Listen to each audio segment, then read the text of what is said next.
In the vast, intricate fabric of the cosmos, there exists many a cosmic dichotomy. Order and entropy, convergence and divergence, creation and destruction. Two intergalactic civilizations locked in a conflict so complex that even the stars might need popcorn to keep up. Esse and ruinae. A war of vast complication but yet simultaneously of simple tribal inclination, a war of enduring vengeance. In the early years of the conflict, the conventions of warfare began as what might seem to you as somewhat simplistically.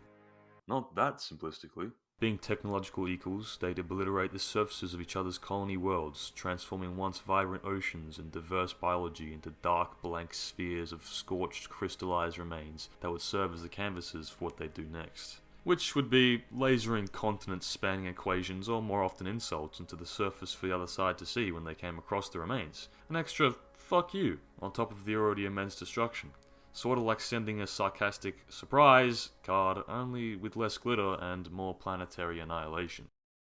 World after world on each side would fall, until eventually all the records and people who knew why the war even began in the first place were gone and turned to ash. What they left being only their surviving offspring, to continue the struggle fueled only by their lust for vengeance for the destruction perpetuated upon them, all for a reason now unknown.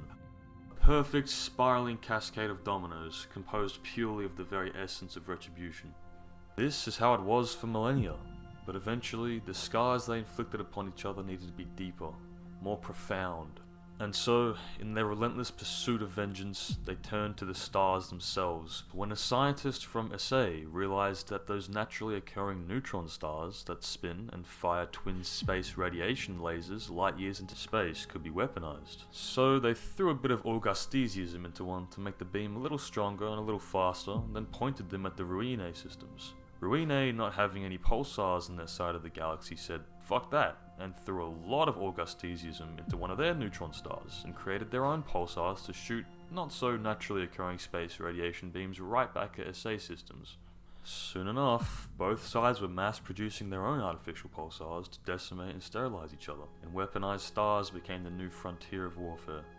Suddenly travelling all the way to enemy systems to turn their planets into glass slates etched with knock-knock jokes was a thing of the past. After all, why travel all that way when you could now easily snipe each other from across the galaxy from the safety of your own lines? Except, of course, this development meant that those lines weren't so safe anymore, and so warfare transcended again. Eons passed, and along with it so too did the development of the universe. Esse and ruinae and their complexity progressed, as their war became ingrained into every aspect of their cultures. As vital to their identities and progression as language or society, war was the oxygen that they breathed, and the lungs they used to breathe it. It was their blood, and the heart which pumped it through every vessel of their existences. Esse's unquenchable desire for revenge for ruinae's revenge, which is only ruinae's vengeance for Esse's, and so on unto forever. Their technological prowess expanded to the point where they would inhabit entire galaxies and wage great weapons of war like interstellar flamethrowers that would decimate and contaminate tens of thousands of light years of square space with incomprehensible impurities. Still yet, it wasn't enough. Multitudes of galaxies, their energy harnessed and focused into weapons of universal destruction. Attack, defend, retribution, repeat. It never ended, and it didn't matter. Eons upon eons of technological development brought the theatre of war into new dimensions, literally. Supercluster spanning machines transcended their forces into higher planes of existence. Skirmishes and battles were now not only fought inside the three-dimensional confines of the universe, but within the fabric of time itself, and within this new theatre of war, they wiped out entire histories and inventions from each other's pasts, reverting vital technological advancements to hinder the other side. The universe as it was seen was too small to contain their hatred. Time was now their plaything, and play with it they did. Intelligence arms of each side would try to deceive each other into creating paradoxes in their incursions, as they manipulated and weaved time like a textile, indifferent to the risk that such paradoxes might not only erase their enemy but the entire universe from existence. As with all scary sci-fi weapons, side effects thus were common. Cosmic engagements through higher dimensions created the Lanitus, rips in three-dimensional space-time caused by what can only be described as shockwaves, the effects of inconceivable weapons that rippled downwards from the higher planes. Inside these rips, the laws of physics were hardly laws at all, but mere suggestions in an expanse where uncertainty reigned supreme. Entering the perimeter of Atlantis was easy, but navigating the non-Euclidean geometry to get back out almost always impossible. It was only when the war descended into its final stage of destructive intention would it cease completely, as both esse and ruinae raced to be the first to manipulate time to such an extent that it would wipe each other's evolution from microbes to sentient life from the timeline of the universe. Inevitably, they would have to rediscover the cause for their war of retribution as they went, and that is exactly what they did, much to their unexpectancy. See, by this point, the concept of a cause for the war was entirely foreign to both civilizations. To them, explaining the concept of a cause would have been as impossible as describing the color red is to us, except this discovery was not only akin to, say, discovering a new color, but to discovering the entire concept of color itself.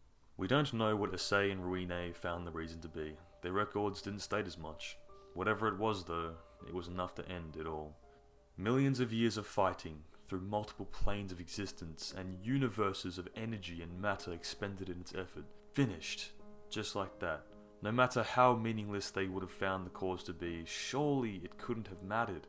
Ending the war to them would have been like ceasing to breathe, and it was. It killed them, and they knew that it would. In the end, their final act of peace was their undoing. What they fought to preserve, they chose to erase, and in doing so they erased themselves, leaving behind a grand puzzle for us to piece back together, as I've tried to do for you now. A historian's job isn't easy, you know. And thus, a multi-million-year chronicle comes to a close. All remnants of their war will vanish, as all things do. All but the Leoniatus, the scars they left behind in the fabric of the universe. The Leoniatus I still see when I gaze out into the stars, evidence of a time when beings wielded what is beyond all definitions of power. Oh, what you had, esse and ruinae, being's downfall. Oh, what good you could have done, what good you could have left behind. But in the end, all that remains are the wounds that will never heal, the places where the universe still bleeds.